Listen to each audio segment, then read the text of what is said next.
રાંધતા રાંધતા 35 વાર હાથ ધોવાનું.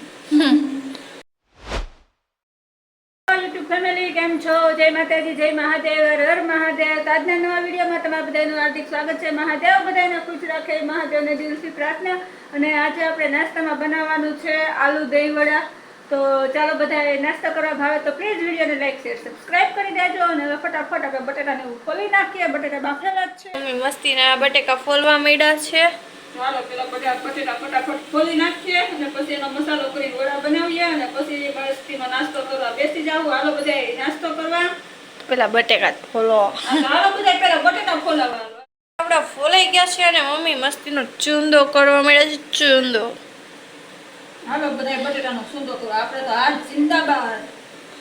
એવું હું ઘણી વાર કહું કે ચમચીને એવું યુઝ કરાય, પણ ઘરમાં તો મમ્મીને ઘરની બાઈ હોય એટલે તો હાથ ચોખ્ખા જ એટલે વાંધો ન આવે.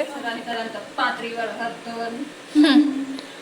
તો બસ હાલો બટેકા ચૂંદો થઈ જાય પછી મસાલો કરવા ટાણે મળીએ.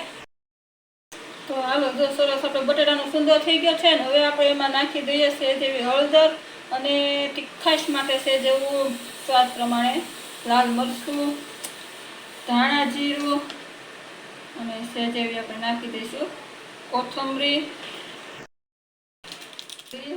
બટેટા બાફવામાં મીઠું નથી નાખેલું કે સ્વાદ પ્રમાણે અંદર આપણે મીઠું નાખી દીધું છે અને બધું મિક્સ કરી દઈએ. આપણે બટેટાનો માવો તૈયાર કરી નાખ્યો છે. બધું મિક્સ સરસ થઈ ગયું છે ને આપણે નાના નાના ગોટા બનાવવાનું કામકાજ ચાલુ કરી દીધું છે. તો મસ્તીના આપણા આવા ગોટા બને છે. હાલો ફટાફટ આવા બધા ગોટા બનાવી લઉં.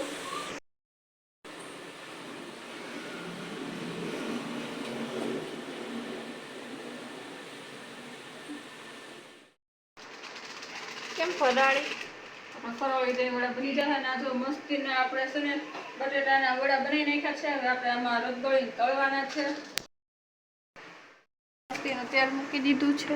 આ જો આપણું સરસ તેલ ગરમ થવા મૂકી દીધું છે. ફરાળી લોટ લેવાઈ ગયો છે અને આ આપણે ગોટા તૈયાર થઈ ગયા છે.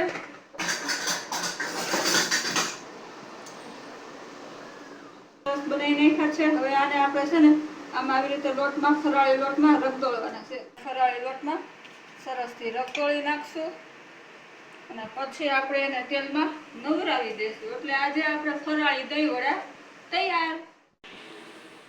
મસ્ત આપણે ગરમ થઈ ગયું છે. તો હવે આ ગોટાને છે ને આપણે રગદોળી નાખ્યા છે. તો હવે એને આપણે આ તેલના સ્વિમિંગ પુલમાં નવરાવી દઈએ મસ્તીના. ચાલો હાલો એક ગોટા તમે જોઈ શકો છો મસ્તીના આપણા જો ગોટાએ નાઈ લીધું છે સરસ તેલમાંથી અને સરસ મસ્તીના પોસા પોસા બનીને બહાર આવી ગયા છે. તો ચાલો બધાય આપણે એવી રીતે પેલા તળી લઈએ પછી આગળની પ્રોસેસ જોઈ લઈએ. હાલો તો તેની તો તેમાં મસ્તીની આપણે ખાંડ નાખી દીધી છે. પેલા મિક્સ કરી દઉં.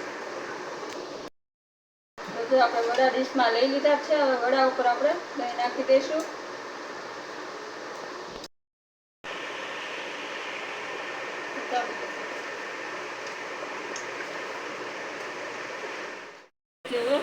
Tomato ketchup